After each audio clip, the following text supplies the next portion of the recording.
Welcome to everyone, and thank you for attending today's Healthcare IT News webinar, Demystifying MACRA. We look forward to your questions and comments, which you can submit at any time by accessing the question box on your screen. We will make every effort to answer as many questions as possible during the live Q&A at the end of the presentation. Our speakers for today's webinar are Dr. Greg Forsley, System Ambulatory Chief Medical Information Officer at Trinity Health, Adheet Gogate, Vice President of Healthcare Consulting at CitiusTech, and Manisha Bafna, Vice President of Medical Technology Consulting at CitiusTech. I will now hand things off to Greg to begin the presentation. Hello, everyone. Thanks for joining us.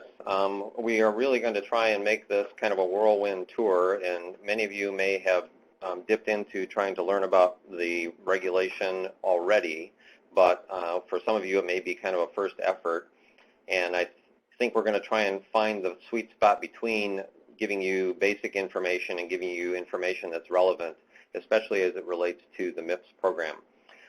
So the quality payment program obviously is something I want you to understand, how that fits with existing reforms that are out there in the many categories, and then also what is changing for you as clinicians and advisors. So with that, we've got a brief agenda outlined here around the payment program. Then we'll skip to payment adjustments, and then finally our friends at CitiusTech will talk about how to minimize negative adjustments as much as possible. So let's get things started.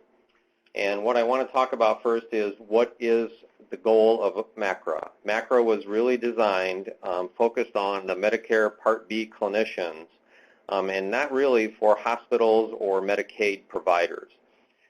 So what they've done with the new regulation is to continue the themes of accountable care, aligning physician payment, and it actually is eligible clinician payment now, against better and not just more care, so really driving towards positive outcomes.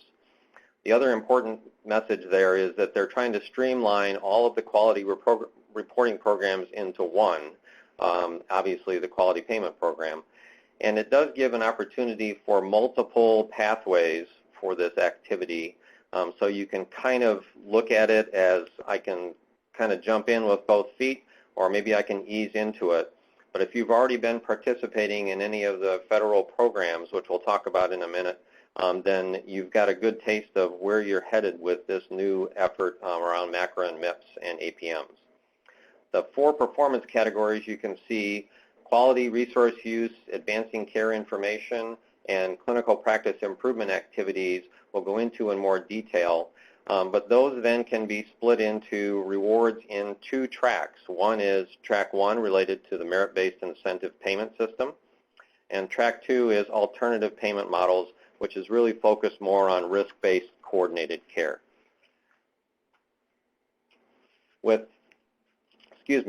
So what does change for eligible clinicians?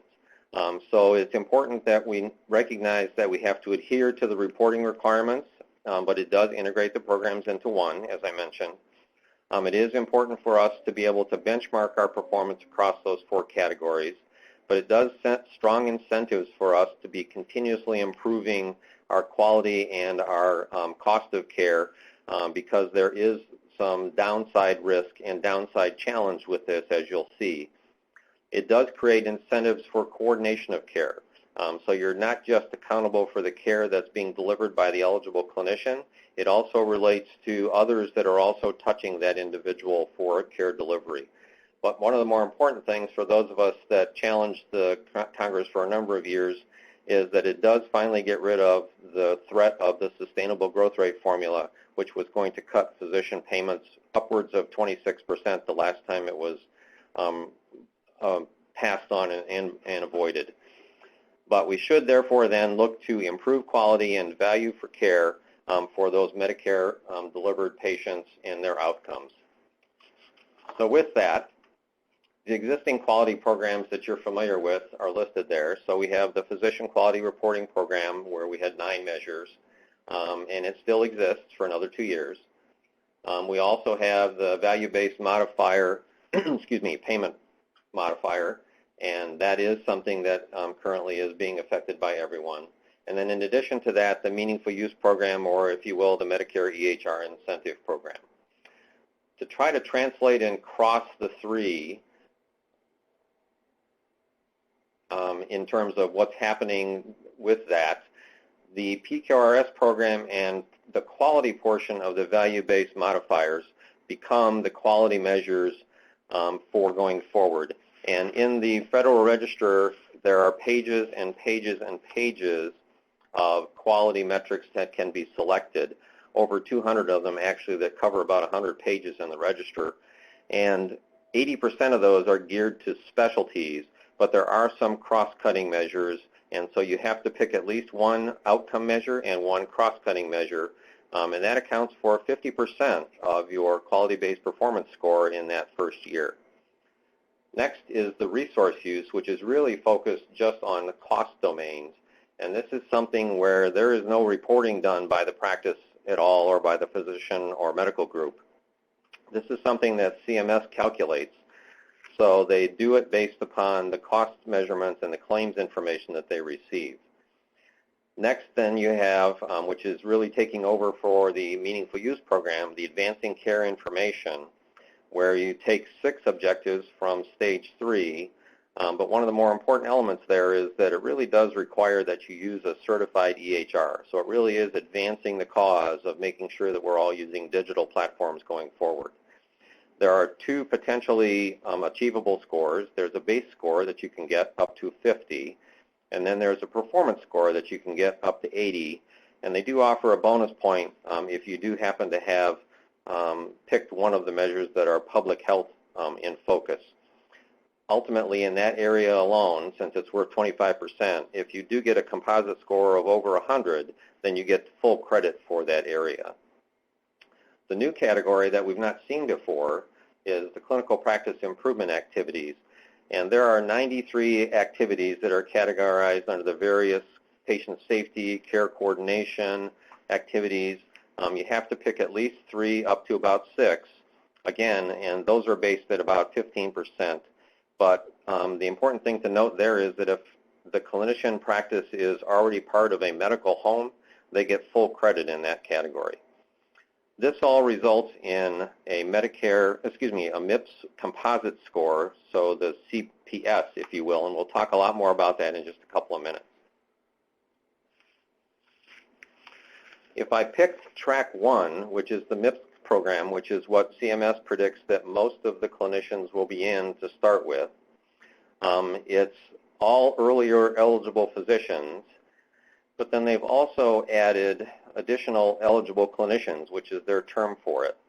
So it's nurse practitioners, physician assistants, clinical nurse specialists, registered nurse anesthetists or CRNAs, and other hospital-based clinicians that were previously not eligible for a reward program. In the performance area, we already talked about the fact that there are the quality ACI and resources that have to be derived from the 3 pre-existing quality programs, which have various percentages, and the new category that we already mentioned. Those measures that we have in quality will really be focused upon stage 3, and the resource use will have 40 episode-based measures that they'll be calculating. We'll get into the calculation methodology a little bit later. Let's just say I've read it several times, spent several hours looking at it, and I still don't understand it very well. So hopefully our team can help clarify that a little bit better for you. To submit, obviously it's important that you can use an EHR or a qualified registry or a qualified clinical decision recording registry to report all the information, just like you have been doing if you have been involved in attestation before. But through that, there is also claim information that is received, and the resource use, as I emphasized before, is automatically calculated through claim information by CMS. There is no change in payment up until 2019. That will be the year of the implementation of this program. But they want to start measuring the program as early as calendar year 17 and using that as the baseline for those future metrics. Up to the beginning of the program, as you'll see in a little graph in a minute, there's a downside chance of up to 9%. On the flip side of that, positive payments can be significantly improved. Now, the 27% comes from a multiplication factor of 3 times an upward adjustment, which is potentially possible in the MACRA legislation. The likelihood, probably not that much, but it is nice to know that they've at least given us an opportunity to see improved gains depending on the rewards and the scores that we have. But I really do think it's important to recognize that success with MIPS is dependent upon technology, especially a certified EHR, as well as the performance improvement aspect of cost and quality. Let's talk a little bit now about track 2, which is the APM or advanced payment models. CMS has defined in particular what that means. So next generation ACO, for example, is a payment mechanism that has a risk-bearing component to it. So if I'm participating in that, I'm eligible for an advanced payment model. And there are several others that are also part of that that you can read and look into as they refine. But I should make a note at this point that they have not yet released the final regulation. That's due in November. We were hoping to get it a little sooner than that since it's already the middle of October. But since we haven't, we're just kind of qualifying our comments a bit to say this is our best estimate, excuse me, based upon what we have today. And hopefully there won't be any major changes. But I'll talk about one change that occurred just 4 weeks ago in just a minute. Excuse me. Back again are those 3 same performance categories, quality, CPIA, and ACI that you saw in the MIPS program, as well as resource use really is now based upon the risk-bearing entity, and there is various weight based upon the size of the practice that I'm involved with. Those measures can be comparable, again, to the ones in MIPS, so a similar kind of metrics, similar kind of benefits, so that if you happen to transition from one program to the next during the course of time, it's not like you have to start all over. You can kind of evolve and continue to work with that. And then the rewards and the submission, again, the same aspect, but the big difference between MIPS and APM there is that there's an automatic 5% payment to qualifying physicians from CMS if they're in an APM model, and then it continues to go forward as we see that. So the eligible shared savings programs and the next generation ACOs we talked about, there are other APMs that may be included as CMS continues to kind of determine their final efforts in their focus.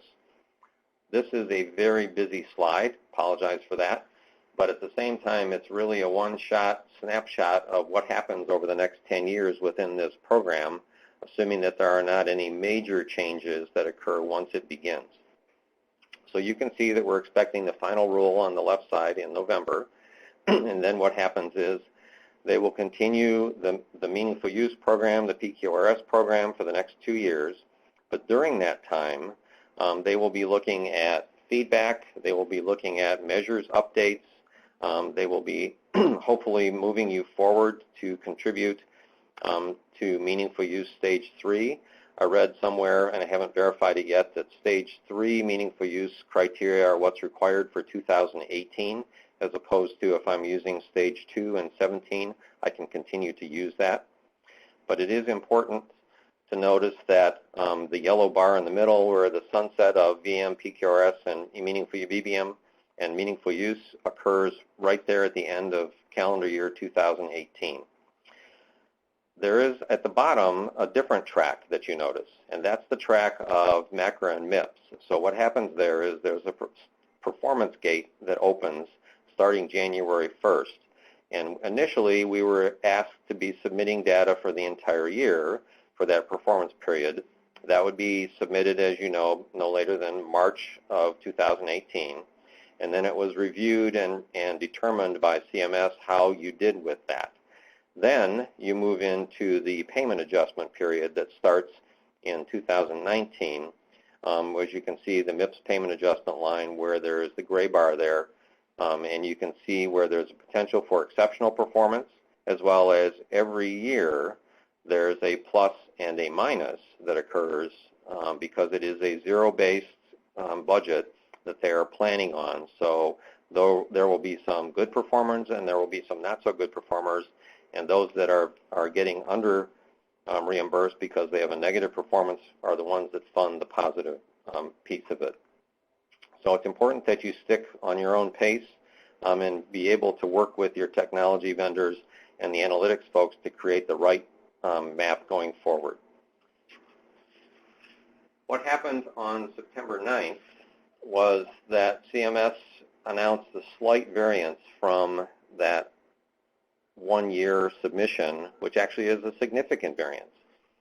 They actually outlined 3 options in the MIPS program plus the APM option. So you can, if you've not been actively submitting quality information before, or if you want to retest your tools, or you've got a new EHR, you can submit partial data for 2017, and there are no positive or negative effects. In option 2, if you can participate for at least a part of the year, they will, and CMS has yet to clarify what is the minimum acceptable duration for that participation. Then what you'll see is that you could start later than January 1st. So maybe you've got to test your technology for the first quarter, and now you feel like you're ready, and then you can get started. It is possible if you start submitting, based upon what they've told us so far, that you could get some positive payments based upon reporting for less than a full year, so for a partial year reporting, but the final is yet to be released.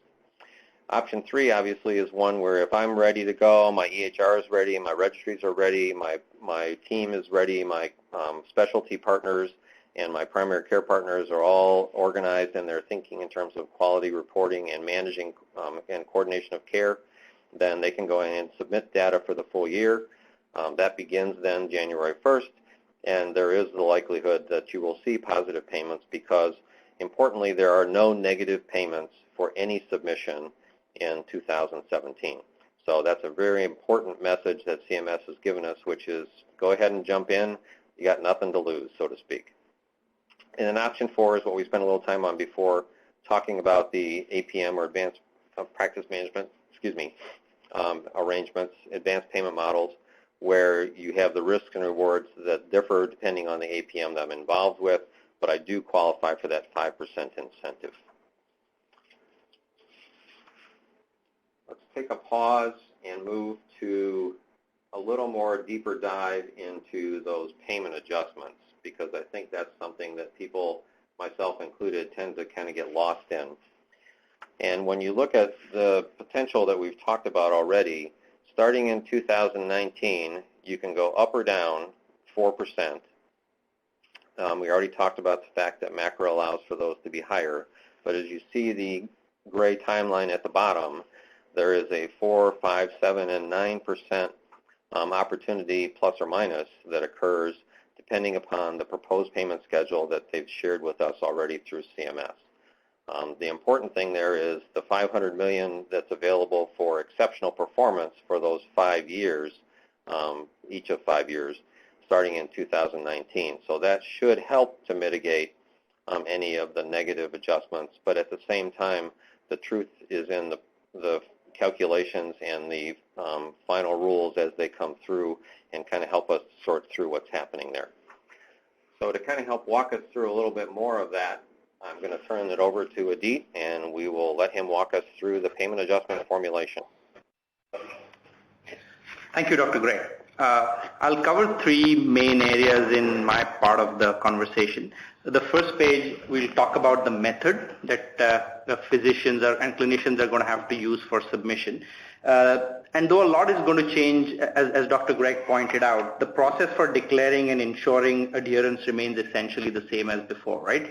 Clinicians will have to submit their data, CMS shall determine the scores, CMS will calculate the composite score, and we'll come to that in the next slide. And finally, the payment adjustments will be published based upon what people's scores are for that given year. There's 2 things to keep in mind, right? One is physicians will still be allowed by the rules to work with vendors or third-party entities to manage the process for them. So your IT partners that you've been using, you will continue to use them or get other ones. And second is, we believe that especially in 2017, this is a good time for clinicians and also through 2018 to not just adhere to the process or figure out how they're going to run their practices, but also be more proactive in terms of doing periodic self-CPSs with support from your vendor, staying on top of your gaps in care, and taking support on ensuring compliance. Because as you will see in the subsequent slide, it's not just the quality of measures that you submit, but also the act of measure submission itself that is going to determine how you get paid. So while we've talked about the method briefly, we will now get into the calculation of measures for an individual practice. Again, apologies for a slightly busy slide, but this is a dummy example of how a physician who's on the MIPS program will actually be ranked and his or her score will be determined. There's 4 things to keep in mind. For a physician eligible for the standard MIPS program, he or she will have to declare numbers and measures on quality, resource use, CPI, and ACI. For example, just to walk you through the quality measures, this physician in question had selected 6 measures, 1 outcome-based, 1 cross-cutting, and 4 individual measures, but actually ended up making a submission just for 3. So the evaluation technique goes as follows. Step number 1, based upon the actual measures or the actual performance recorded and submitted, the CMS will categorize his or her performance into deciles based upon possible points. Those deciles will go from 1 to 10. And second, for all of those would be summed up to determine the decile scale for that individual. So his or her ratings across M1 to M6 would be taken together. And as you can see in this dummy example, we have 4.3, 5.6, 10, 5, 4.5. and 0 for this clinician, with the 6 measures out of which he or she submitted only 5. So he gets a rating which is a 49% quality score. And similarly, the process is run through for all measures with one very critical difference for ACI. So even though ACI is part of the same program, its outcomes or its results are slightly binary. If you comply and make sure and put down all your measures, you should be closing in on the full score. But if you do not, you're likely to get 0 score. That's what makes the ACI scoring is binary. The rationale is derived from the fact that ACI scores and compliance with them is based upon almost mandatory or required elements such as having a certified EHR. And the binary nature is designed to encourage physicians to make sure they're meeting all infrastructure compliance so that they get a full score, and actually penalizing them fairly significantly for not having what CMS considers as hygiene requirements for their practice, such as having a certified EHR. What CMS then does is, after it has all of these numbers, is it rolls them up and multiplies each set of measures by the weightage that has been provided to that measure in the ruling. As you can see from this, quality gets an overwhelming share in the final score. Fully 50% of your final score is dependent upon your aggregate and total quality score. The least important so far in the measures is resource utilization, which is only 10%, with ACI coming in a third, which is quite significant for fairly basic reporting requirements, and finally there's CPI. So through a fairly complex but actually fairly straightforward algorithm, your scores are determined. So there's 2 implications from this that clinicians need to keep in mind. One is they will get rewarded or penalized for actually making a declaration. So if you do not declare a number that you said you would declare, you stand to lose points. And secondarily, you will also get more or less points depending upon your actual clinical performance. So after this slightly complex articulation or explanation of how your score would be determined, we'll come to what we think is the most important thing for clinicians to know, is what happens to them at the end of the year and how does their calculation get implemented and what happens to their payout. As you can see from this slide, this test case physician has ended up with a score of 42.87. And in this slide, we've laid out for you how that score for that physician for that year determines his payment. We apologize, the graph is a little hard to read, but essentially what the graph demonstrates is for that year, based upon the entire cohort of participating physicians who have submitted their numbers, the threshold is determined at 60 points. And the physician in question is at 42 points. So because he is under the threshold, he will actually face penalty withholds. As you can also see from the graph, someone who's on the right side of the threshold stands to make significantly higher rates of incentive payments. And like Dr. Greg mentioned some time back, there could be multiples. The exact nature of these is not been circumscribed so far, but they could result in much steeper upsides for physicians. In our view, there's 5 things for physicians to keep in mind. One is CMS will compute the threshold annually. So your position among your peers or in clinical practice is a moving target. There is no set or fixed threshold of a number that is static and does not change over time. Second, as you can see from the graph, high performers will get significant upsides and low performers have actually significant penalties that they will have to bear. Third, and this is in our view very, very important, doing better than the average in 1 year does not mean that you will continue to do better in the next year. In fact, it's not even good enough for you to do better next year than you did better this year, unless you are also better than everyone else. So you not only need to run faster, you'll actually need to make sure you're running faster than your peers if you want to remain in the high return segment of the curve. Fourth, and equally important from a perception perspective, CMS will declare these results publicly, and clinicians will need to be very mindful about how they manage their reputation and peerage standing in their local practices. Fifth is, just as you can see, given the complexity and multitude of the numbers that you have to submit, the mathematical scrubbing that it has to go through, physicians and clinicians will need to have a technology partner and a technology backbone to set up their systems, to manage and improve their practice parameters.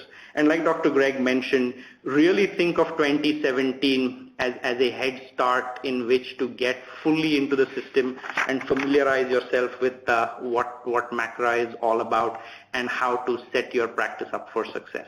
So in a nutshell, we have tried to outline the method and the calculation algorithm as well as the implication for physicians. I'll pause over here and hand it over to my colleague Manisha, who will talk about what is it that clinicians need to do next and how can we as Citius support clinicians in their endeavor to meet MACRA requirements. Thank you very much. Manisha, over to you. Sure. Thank you, Adit. All right. So, based on the framework that, Adit and Dr. Greg have already set for you guys, what in my mind, the clinicians need to start worrying about right away is to, given that they're going to have, about 2 years of, performance data capture, they are going to require considerable ramp-up time, which in my mind is, start right away. Even though, the incentives are going to be paid after 2 years, physicians need to change the gears and, get into a proactive approach to MACRA. It's pretty different than what meaningful use was, and by now you would have realized it. Meaningful use is still a reactive, incentive program, but with MACRA, you got to be, proactive mode, which means, the clinicians initially need to start from the basics, right? So try and identify identify whether you are eligible for the program. And I'm seeing a lot of questions being posted on what kind of eligibility does a nurse practitioner or a small practice is eligible to, whether they are eligible for a MACRA program or not. And that's pretty much what we would want the clinicians to start worrying about. Look at your eligibility, try to identify. For example, MACRA says that if you're a clinician with about $10,000 of Medicare charges, or looking at patients less than 100 Medicare patients annually, then you may get an exemption from this program. Once you determine your eligibility, you also need to determine your payment track. And as Dr. Greg was mentioning about it few minutes ago, right? Most of the clinicians, at least in the first year, would really qualify for a MIPS payment track, with probably few exemptions. For example, if a clinician is already a part of an advanced ACO, then APM is definitely a preferred payment track for them. Otherwise, most of them would fall under MIPS. And technology vendors such as CitiusTech or any technology vendor would actually, we would recommend that the clinicians should partner with their vendors, technology vendors, identify a relevant data submission methodology. This again is different than what we had for meaningful use. You have different data submission methodologies depending on the participation. And again, once the final rules are out on 1st of November this year, you should again discuss what would be the relevant measures that best fit into your clinician setting, because most of the resource use measures, most of the CPI activities are going to get finalized, and your technology vendor should definitely help you in doing that analysis and identifying what is relevant for you.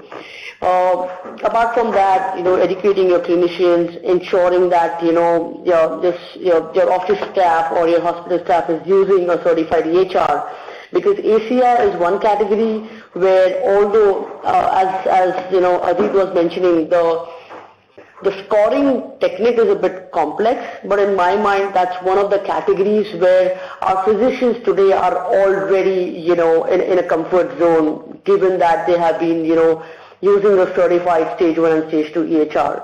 So I think that's one priority area that they should look at and easily knock it off, and then start worrying about the rest of the performance categories. Following which, CitiusTech, has come up with a fairly simple framework which ties back to those 4 administrative, selection, adoption and monitoring steps, where, we could help our physicians, our clinicians to ensure that, they are fairly adopting the program, and also help them to monitor the data capture, monitor the patient documentation that they have in order to stay above the curve. Because the clinicians have to realize that CMS is going to submit or publish the data only end of the year, which means you won't even know, even if you're following the book, even if you're following the rules, there's a moving target. There's a clinician who's doing better than you. So, it makes sense to partner with technology vendors, with analytics vendor, and try to come up with some visualizations which could help you to know whether potentially you're going to be above or below the curve. And finally,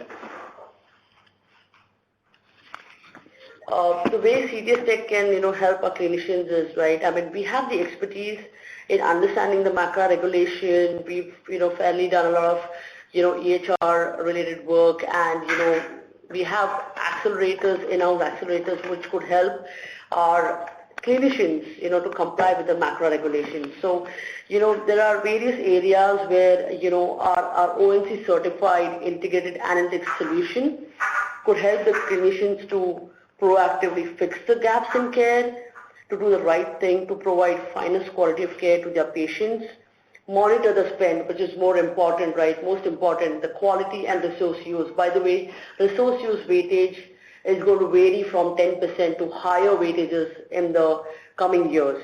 So what you saw on the scoring slide is that the weightages are really for the first year. Even those weightages are going to change, and resource use is going to take preference over the rest of the categories. So it's very important that the spend, the cost is being monitored without compromising on quality of care, and without predictive accelerators, you could actually identify those areas of concern which may bring you below the thresholds in coming years, because it's going to be a moving target year on year.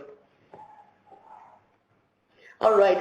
With that, we come to the end of the presentation. We have few references on our last slide, which would, help you guys to answer majority of the, you may have more questions after this webinar. So there are some official pages. CMS has published some. AMA has some pages.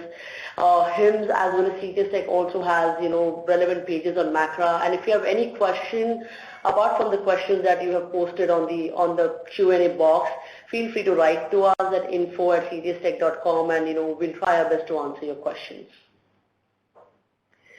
Over to you, Bill. You can take over from here. Okay.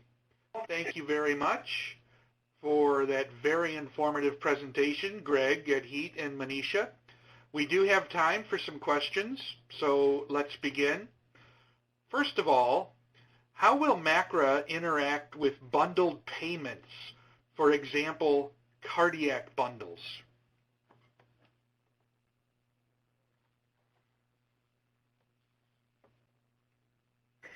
Okay, so bundle payments in my mind, right, I mean specifically whether it's cardiac bundle payments or any other specialty bundle payments, right, would fall under the resource use category, because that's where, I mean, bundle payments, and Dr. Greg, correct me if I'm wrong, in some ways, used to fall under the value modifier or the shared savings program that we used to have traditionally.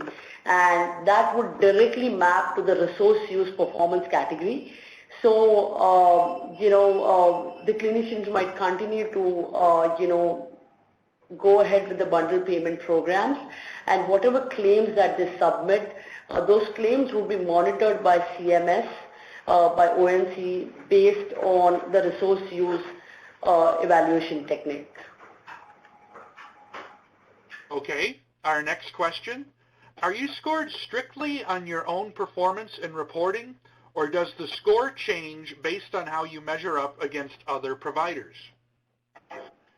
So the question actually answers the question. So the second part of the question, right, that is right. So you're going to be actually benchmarked against other peers. So there would be clinicians who would be doing better than you, and as Adhit and Dr. Greg were mentioning, that it's going to be a moving target. So year on year, the thresholds would change, and you would be, compared or benchmarked against the other physicians in the similar clinician setting. This is Adhit here. I think there's two important things for clinicians to keep in mind strategically, because they have very real payment impact. I think the first one is the nature of variation is dependent upon how all physicians as a group perform. We as Citius cannot emphasize this point, overemphasize this point in any way. As opposed to previous programs, say, though, that determined RVUs or whatever, there was a standard bar that a regulator or a payer set against which people's numbers moved up or down, right?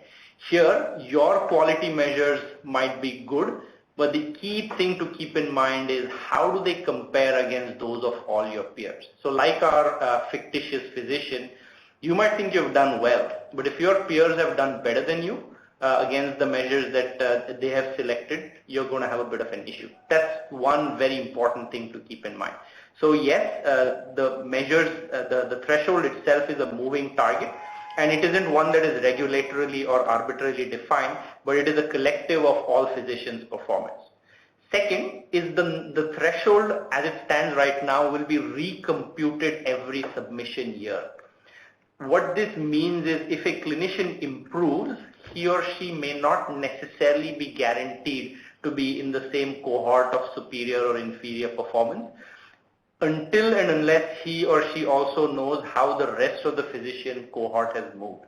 This is very important to keep in mind because CMS's goal clearly is to make sure physicians are getting to work together in a competitive way on a increasingly improving the quality goal, right? So it's almost like a continuous quality improvement program. So your measures against yourself may not be good enough. So actually there's multiple levels of variation that this program brings in, which brings us to the third point that is very important, is unlike in the past, clinicians would have to keep their ear very close to their ground to see whether they're submitting their numbers on time and what those numbers are looking like, and actively going back and making sure gaps in care or practice insufficiencies are being identified and eliminated. So this is Greg. If I could add, Bill, if I could add one little thing there. So essentially, individual performance gets you in the game, so it's the card in, and then the class average is kind of what determines how that ended up, kind of making a kind of a full circle on all of that work. If I could go back to the previous question about BPCI, I didn't want to say anything until I checked, did a little fact checking. That is still a category under consideration by CMS as to whether that automatically qualifies you as an APM. So that could be one of the game changers there, because as we've talked before, if BPCI then ends up qualifying you for payment model APM certification, you get that automatic 5% bump. So something to think about and pay attention to. Okay, our next question. Do clinicians qualify as individuals or as part of a group, especially in the context of group practices?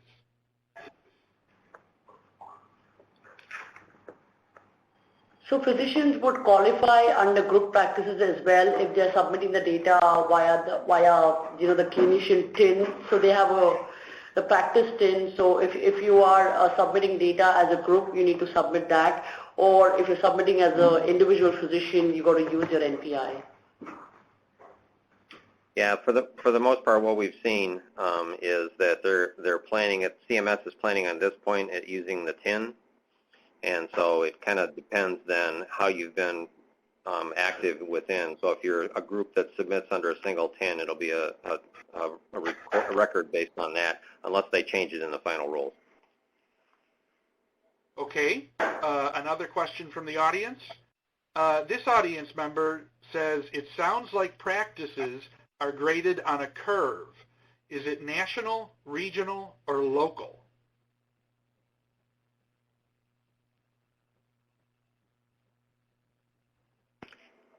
My understanding of that is it's national class average. So it's not regional variation the way payments have been in the past. It is now based upon national numbers, and again, the final rule will help us to know for sure, but that looks like where it's headed. Adit, do you have anything more on that?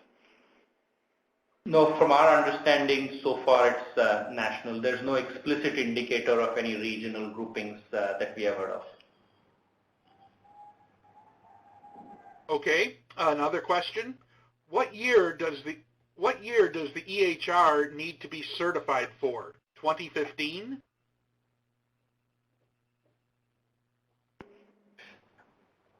So the EHR needs to... Go ahead, that's fine. Go ahead, Dr. Okay, in my readings, that's the current certification minimum, yes. Very good. Under option 2, is the CPIA time frame still 90 days? So I'm not sure if that's the right question. There's no 90 days time frame. CPI is a completely new performance category. So I'm not sure if the question has been framed right, but it's a completely new performance category which has about 90 activities, and the physicians get to choose, minimum 3 to maximum 6 activities. So maybe that question needs more clarification. As far as reporting period is concerned, it's going to be a complete year, a full year of reporting period. Very good. So how are independent laboratories and pathology groups affected by MACRA? So from an incentive program perspective, they're not really affected, but, thinking about collection of data, consolidation of data, physicians would definitely want their technology partners to actively, have good interoperability with the laboratories, with the pathology guys, because it will be important that the data that has been, reported, see, end of the day, it's all clinical data, it's claims data, so if the physicians need to be in a proactive mode and want to ensure that, they are fixing their gaps in care, it's important that they bring in all the health IT systems that they're interacting with within one consolidated dashboard. And there, in my mind, I see a secondary participation by the laboratories and RAI systems.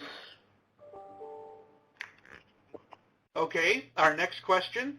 Can you clarify when the documentation year for MACRA begins?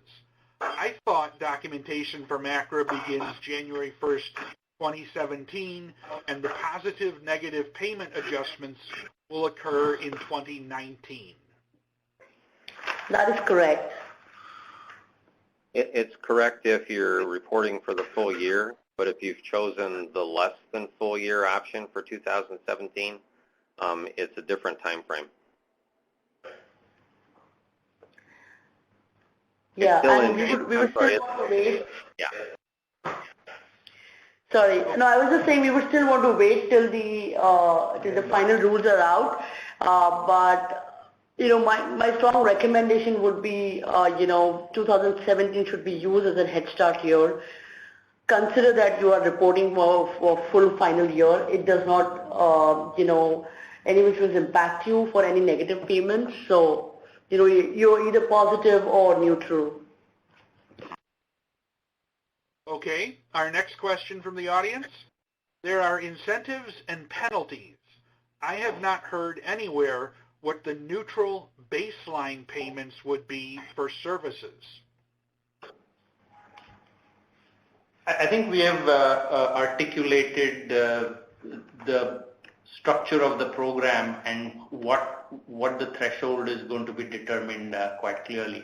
Insofar as the baseline itself goes, Manisha? So I believe there won't be any neutral payments to be done. So either you're getting positive payments if you're above the threshold, you've been penalized if you're below the threshold. But if you're at neutral, you don't get anything. Very good. Bill, if I could, Bill, I wasn't sure if the question was asking if there's a change in the base Medicare reimbursement rate. And if, in fact, it was related to that type of a question, there is a positive bump of 0.5% for the next 2 calendar years. If you go back to that very busy slide that was the timeline, it shows that there's a 0.5% bump over the next 2 years. But then there is no change, and it goes to the mechanism that was just discussed. Very good. Our next question. I have a small practice. How will I be scored?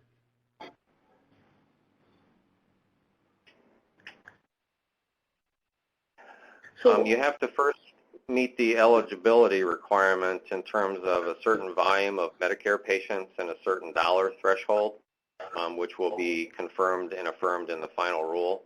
And if you qualify there, then I believe it's everything that you've heard already in terms of the calculation. Yeah. All right. Our next question. Does a vendor need to also be using 2015 certified software?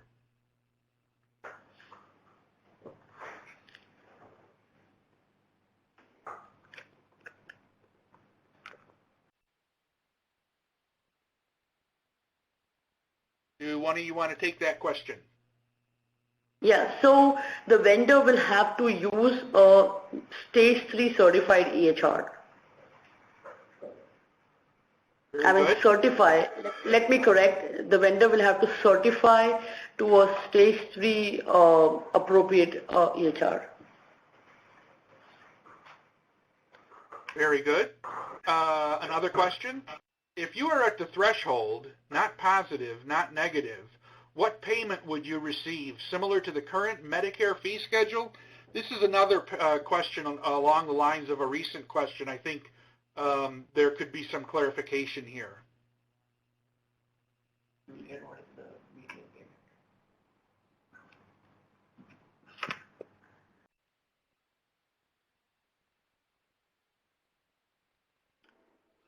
I can't honestly say for sure what the base payment is, but it's not anything that CMS has come out and specifically said they were going to adjust the base payment beyond 2018. So I guess more to come on that one is what I would say. Very good. If a specialty group participates in multiple ACOs, which ACO, I'm sorry, the question just disappeared from my screen. Give me one moment. If a specialty group participates in multiple ACOs, which ACO metrics will be considered? Will one trump the other?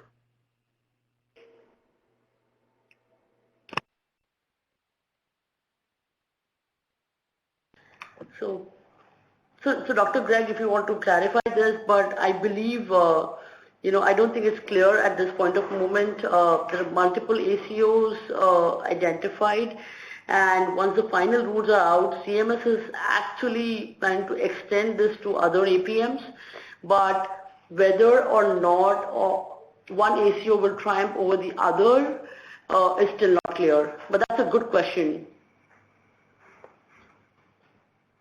Yeah, I don't have anything more to clarify it either, so we'll have to watch.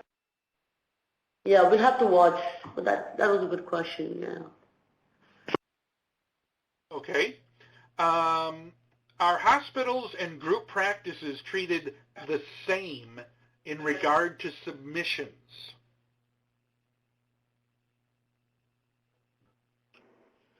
Yeah, just to clarify, as I tried to outline in my initial remarks, this is not a program for hospitals. So, the billing number, the tax identification number that people use is my understanding of the way the groups are done, and then that's the way the reporting is done. Very good. We have time for one or two more questions today. Here's another from the audience. For quality measures, can outside data be considered for determining a provider's score? For example, if an HIE can provide a CCD that contains a BP reading performed by an outside provider, can that be imported into your EHR and considered in quality measure calculations?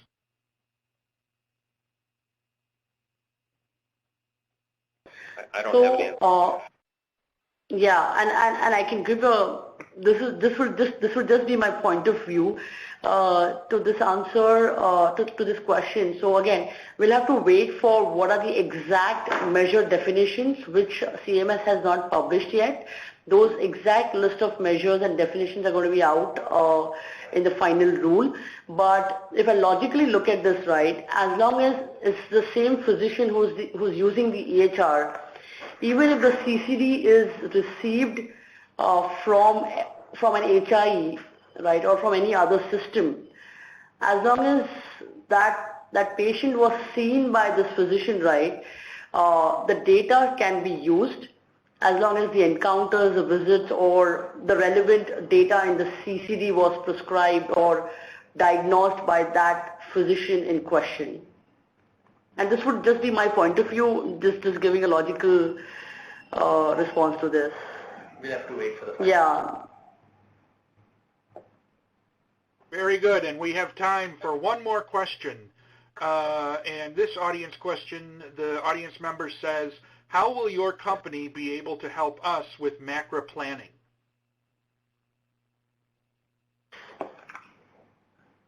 So we could definitely help. Yeah. I'm sorry, I was just going to say, I'm not part of CitiusTech, Yeah. so I have to let them answer that. Yeah.